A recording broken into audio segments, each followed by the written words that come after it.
My name's Dave Mellen. I'm a fire captain just west of the Kansas City Metro. I've been in the fire service for 19 years, and I've been a student that entire time. And the reason why I say that is because every day I go to work, every time I go to a training, it's an opportunity for me to learn. And I want to continue to learn. When I go teach, and my mantra is that I don't teach you, I learn with you. That's important for me. And one of the things that I noticed early on in my career is that training took on many different forms. So today I want to talk to you about the lost art of realistic training and what that means for us. So I started in the fire service in 1998. This is the only picture that I have of the first fire truck that I ever rode on, which was Engine 8 in the background. When I rode on it, it was a reserve rig. It was a Ford C-Series open cab. And the first time that I rode on it, we rolled out the door on a call. They wound up the cue siren, had the old fireballs up on top. And I'm strapped into that thing, and I was scared shitless. There's no safety rail, completely open in the back. And the firefighter standing on the other side looked over and goes, "Hey kid, stand up." Nope, not gonna do it. So we ran a couple calls, and I got a little bit more adventurous, and then I stood up, and I got more comfortable to the point where we were going on a call during one of my ride-alongs, and I actually passed by where I live, and one of the neighbors saw me. She came up to me afterwards, and she goes, "Boy, do you always stand up like that? Isn't that dangerous?" And I'm like, "No, we do it all the time. We're good." So for me, looking back at how I learned and what we did for training, it was really important that we had a good base. So when I started in the fire service, thermal imagers were a luxury. We didn't have 2 or 3 of them on every truck. The first thermal imager that I looked through was mounted on a helmet, and it had a big battery, and there was only one of them in the entire area. When I went to fire school, we didn't have gas props. We didn't have simulators. We had brick buildings that had no special tiles that cost hundreds of dollars, and we had fire. So I learned how to fight fire in real fire, and there were real ramifications. I got burned. Not severely, but I got burned. So I learned very quickly the bad things that could happen in addition to the good ones.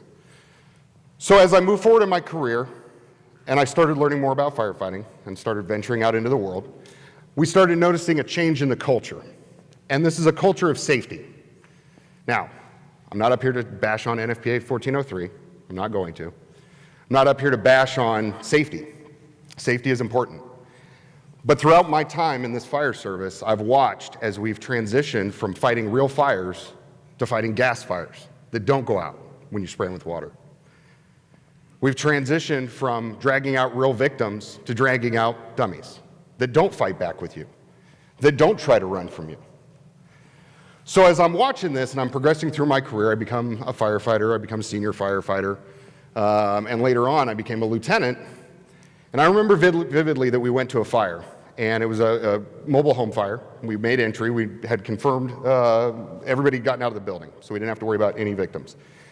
We went inside, and it was good ripping fire. I mean, it was hot, it was warm, okay? Breathing air, and it was getting kind of warm in my mask. We got it knocked down, and we came out, and the firefighter that I went in with, who I was watching the whole time, he stood outside, and he just looked at me, and he goes, "I don't think I can do this." I said, "Dude, you did great. I mean, you went in there, you opened up the line, you knocked the fire down. I mean, you're a real dragon slayer." And he looked at me, he goes, "No, Lou, I can't do this." He goes, "I went in there, and it was hot, and it was dark, and I couldn't see 2 feet in front of my face." And I thought, holy shit, we did this to him. His only training prior to coming to me was in a gas-fueled fire with theatrical smoke. It had a thermocouple in the building that at 300 degrees, it would fire off a fan and it would suck out all the heat and the gas and the smoke. That's all he ever knew. So fast forward a couple years, that was a huge eye-opener for me. So I started training with crews and with the firefighters that I knew.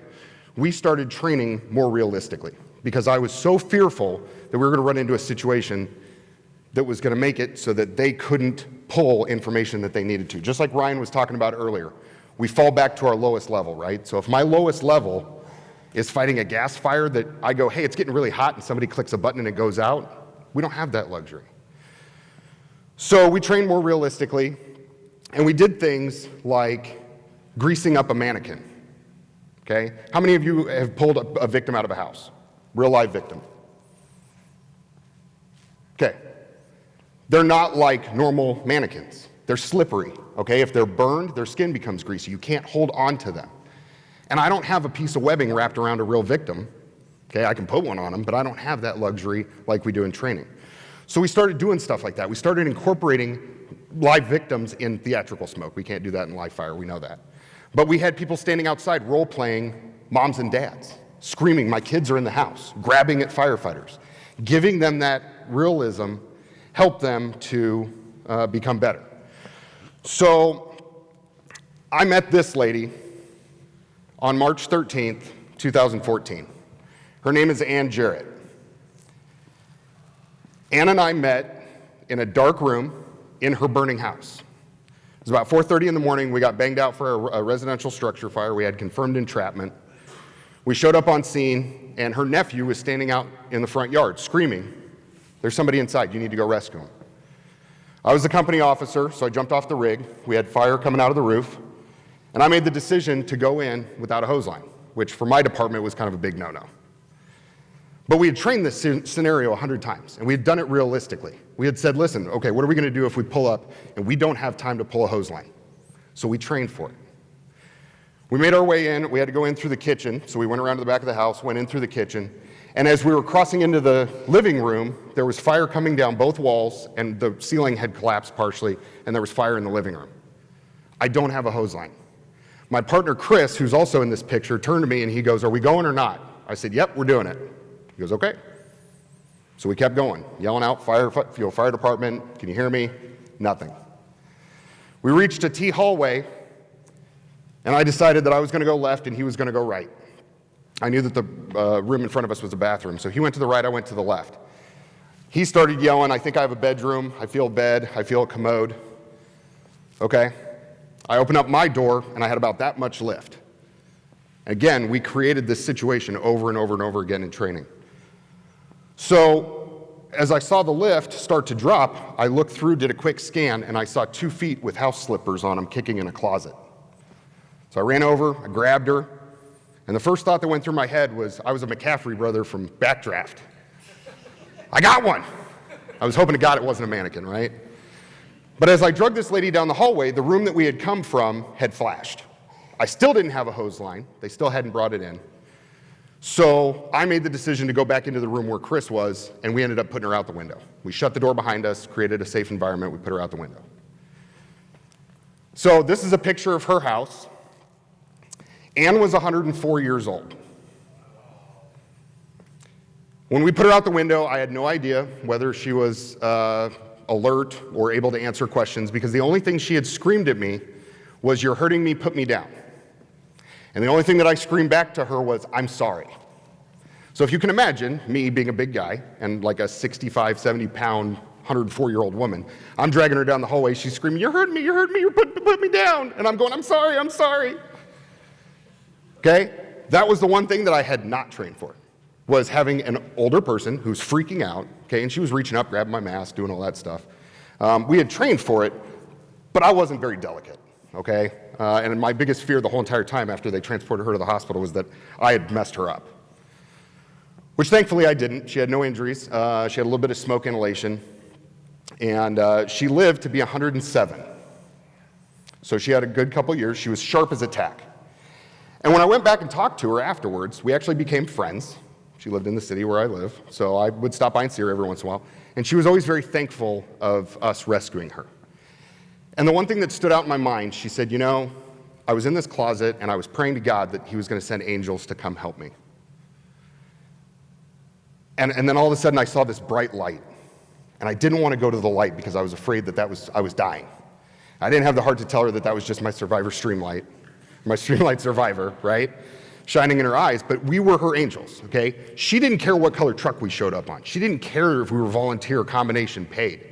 What she cared about was the fact that we trained realistically and knew what to do in that situation, right? So Henry Gracie says that if you train for the worst case scenario consistently, they will no longer be worst case scenarios. You guys feel like that's pretty true? Yeah, absolutely, me too. Okay, so this is where we fall short, and this is what I've seen in the fire service for the last nearly 2 decades. We've transitioned to unrealistic environments in buildings that don't burn, We have unrealistic objectives. We have unrealistic victims, and we run half-assed scenarios, okay? And again, I'm not bashing anybody, I'm not pointing fingers. This is stuff that I've seen, and this is stuff that I've done. So for today, I'm your huckleberry. I'm gonna tell you the stuff that I've done wrong and what you can do. So when we look at this, we have unrealistic environments. We have buildings that are non-combustible with no furniture in them, with fires that go out with the flick of a switch. I don't know about you guys, but I've never fought a fire like that in real life.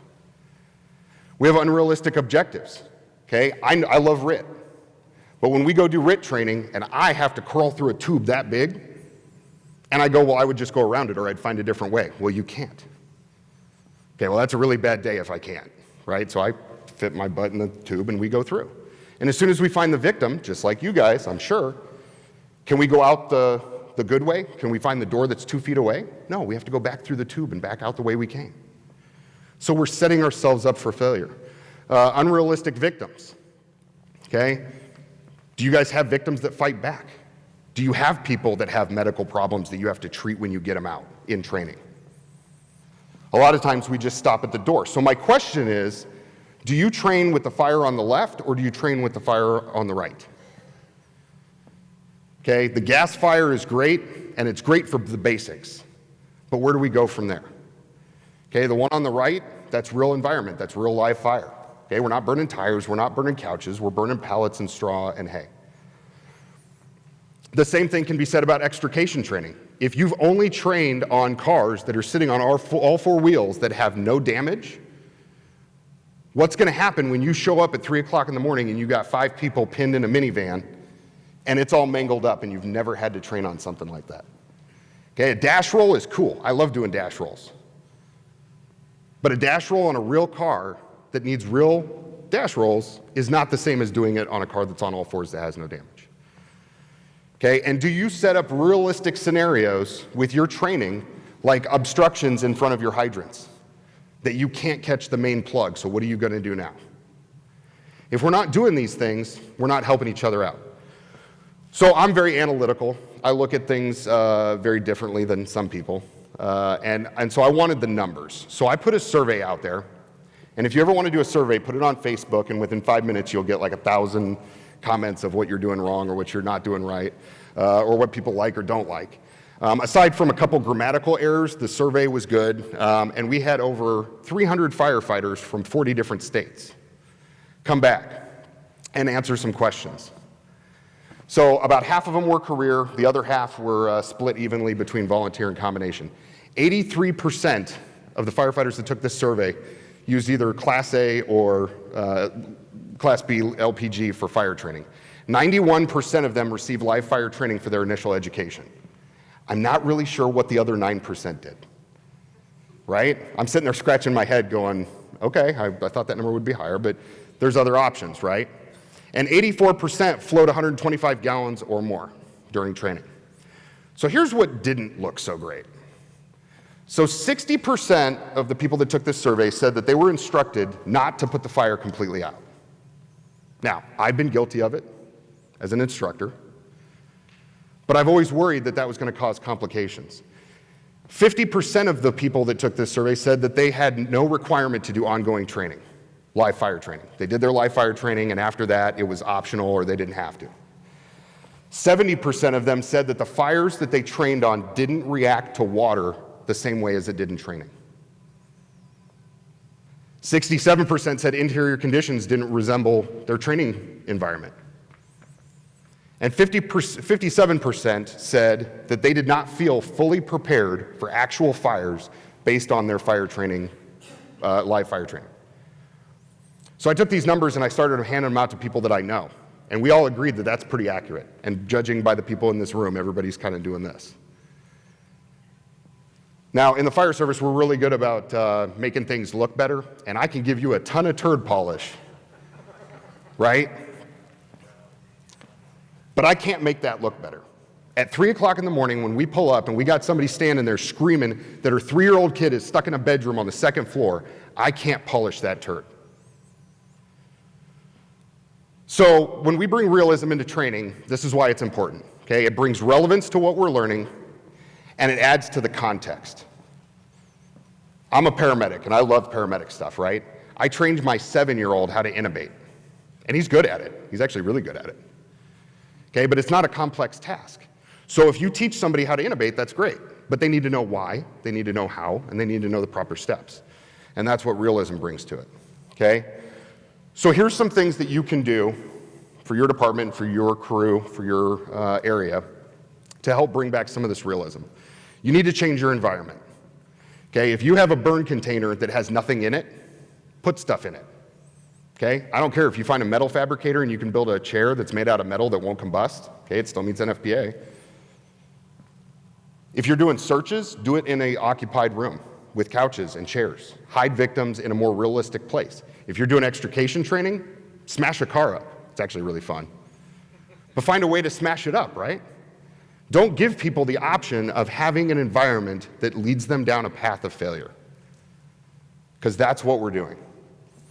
Okay? Look at your objectives. If your objective is to teach somebody SCBA confidence, putting them down a tube is a great option, because they will either shit or get. They're either going to get it or they're not.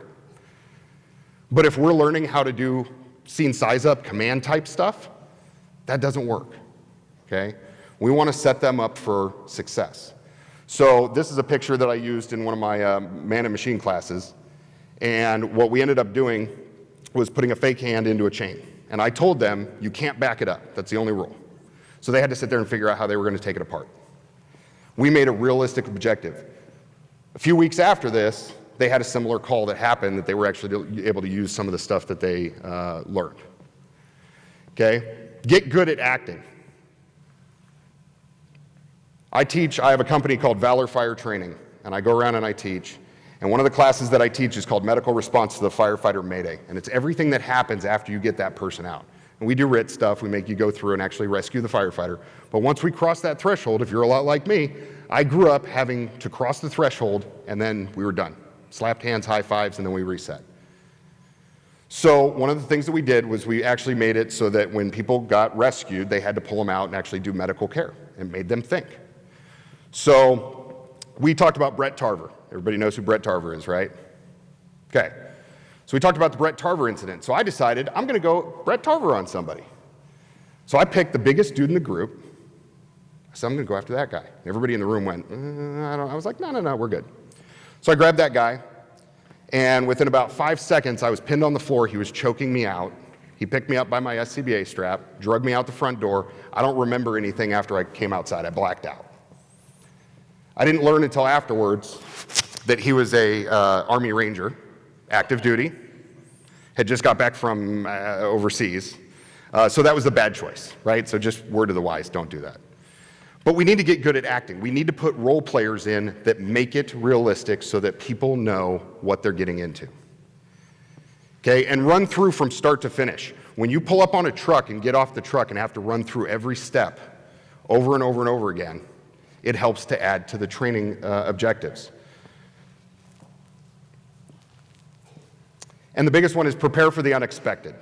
Okay, there are things that we have done that came out of just necessity, right? So Sully Sullenberger, the guy that landed the plane in the Hudson, he had 208 seconds to figure out how he was going to land that plane. And in interviews, he talked about the fact that they had no training in water landings. He had never trained for it. Simulators can't replicate it, and they don't just go, landing planes in water for training. So he had 208 seconds to figure out how he was going to land a plane in the Hudson and not kill everybody on board. 208 seconds is about 3.5 minutes. The rescue that we made with Ann Jarrett was 3.5 minutes. From time on scene to time getting her out the window, I had 208 seconds to figure out how I was going to get in there and find this lady and get her out. So that's not the time to figure out that you don't know something or you haven't been adequately prepared. So bring realism back. Okay, we can make training great again. It can actually happen. Okay, if you're already doing it, great, keep doing it. If you're not doing it, push for it. And a lot of people sit there and say, well, it's really hard to make change. And it's really hard to get in there and motivate people and do stuff like that. So here's my answer to that, and this is one of the quotes that I always use. Change in progression in the fire service is inevitable, otherwise we'd still be fighting fires with buckets. Okay, that first person that came out and said, I'm going to take a pump and I'm going to put it on wheels and we're going to have a horse drag it instead of us, how do you think that went over? Yeah, everybody thought that they were a moron. Okay, make pushes, make change, and bring that realism back. Because at 3 o'clock in the morning, when you're standing there in the front yard, you don't want to know what not to do. Thank you for your time. Enjoy the rest of the day. Hey, good afternoon, everybody. My name is Brian Byer with MSA. Today I'm going to be showing the Carnes XF1 helmet. This is a new Euro style / jet style helmet that we're bringing to the U.S. fire service market fourth quarter of this year. With this helmet, you're going to have a balanced fit with a 6-point adjustment on the inside. You're also going to have integrated electronics, integrated comms as an option, the dual face and eye protection. New style from Carnes with the same Carnes technology. For more information, check out msasafety.com.